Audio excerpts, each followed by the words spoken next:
दिल्ली के Indira Gandhi international airport पर spice jet का विमान अकासा एयर के विमान से टकरा गया। घटना गुरुवार दोपहर 2 बजे हुई। जानकारी के मुताबिक अकासा एयर की दिल्ली से हैदराबाद जाने वाली फ्लाइट पुशबैक कर रहा था। तभी लेह से दिल्ली आया स्पाइस जेट विमान टैक्सी वे से गेट की तरफ बढ़ते समय से टकरा गया। हादसे में स्पाइस जेट विमान की राइट विंगलेट टूट गया, वहीं अकासा के प्लेन के लेफ्ट हॉरिजॉन्टल स्टेबलाइजर को नुकसान पहुंचा है। इस घटना के बाद से ग्राउंड क्रू ने तुरंत ही दोनों प्लेन के सभी यात्रियों को सुरक्षित रूप से निकाल लिया।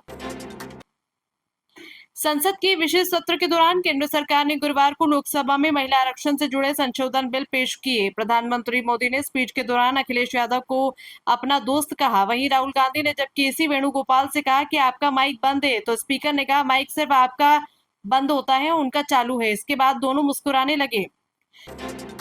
अमेरिकी सेना ने कहा कि उसने ईरान के बंदरगाहों से निकलने की कोशिश कर रहे 13 जहाजों को वापस लौटा दिया। अमेरिका सेना ने ईरान के समुद्री इलाके में नाकाबंदी कर रखी है। अमेरिकी सेंट्रल कमांड के मुताबिक सोमवार से शुरू हुई इस नाकाबंदी के बाद अब तक कोई भी जहाज इसे पार नहीं कर पाया। उत्तर प्रदेश के संभल में ईदगाह और इमामबाड़े पर गुरुवार सुबह 8 बजे से दोपहर 2:30 बजे तक बुलडोजर की कार्रवाई चली। इसमें ईदगाह और इमामबाड़ा गिरा दिया गया।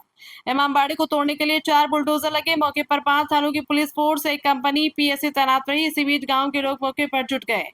विरोध की आशंका को देखते हुए अफसरों ने उन्हें वहां भी खदेड़ दिया। प्रशासन के मुताबिक करीब 7 बीघा चारागाह की जमीन पर ईदगाह और खाद गड्ढे की भूमि पर इमामबाड़ा बनाया गया था।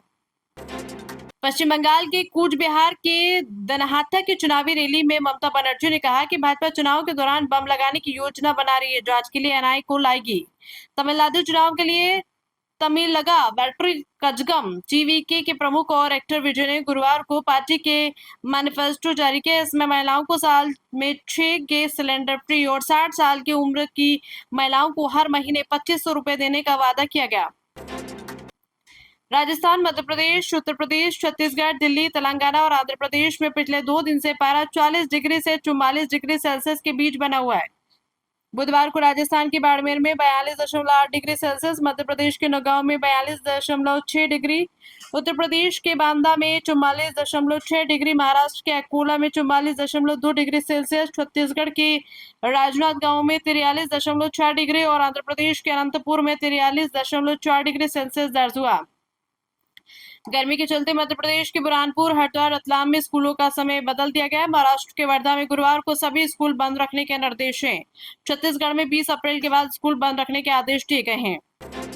लखनऊ में बुधवार शाम को लगी आग में 250 से ज्यादा झोपड़ियां राख हो गई। 2 मासूम बहनें जिंदा जल गई। इनमें से 2 साल की तो दूसरी 2 महीने की थी। गुरुवार सुबह घटनास्थल पर सिर्फ राख और जल चुका गृहस्थी का सामान नजर आया। बेघर हुए ये लोग राख में सामान तलाश रहे हैं।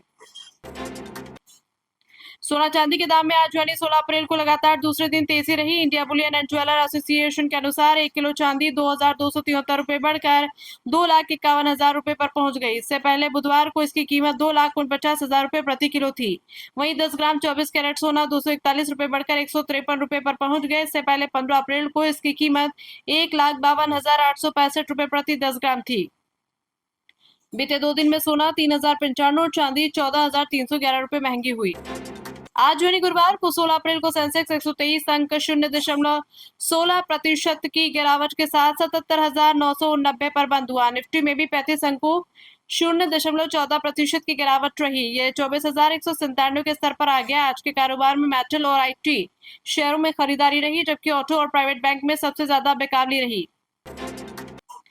रोडवेज के सेवारत और सेवानिवृत्त कर्मचारियों ने निजीकरण समेत अन्य मांगों को लेकर गुरुवार को जोरदार प्रदर्शन किया। जयपुर डिपो से रोडवेज मुख्यालय तक रैली निकालकर कर्मचारियों ने सरकार के खिलाफ नारेबाजी की और अपनी मांगों को लेकर धरने पर बैठ गए।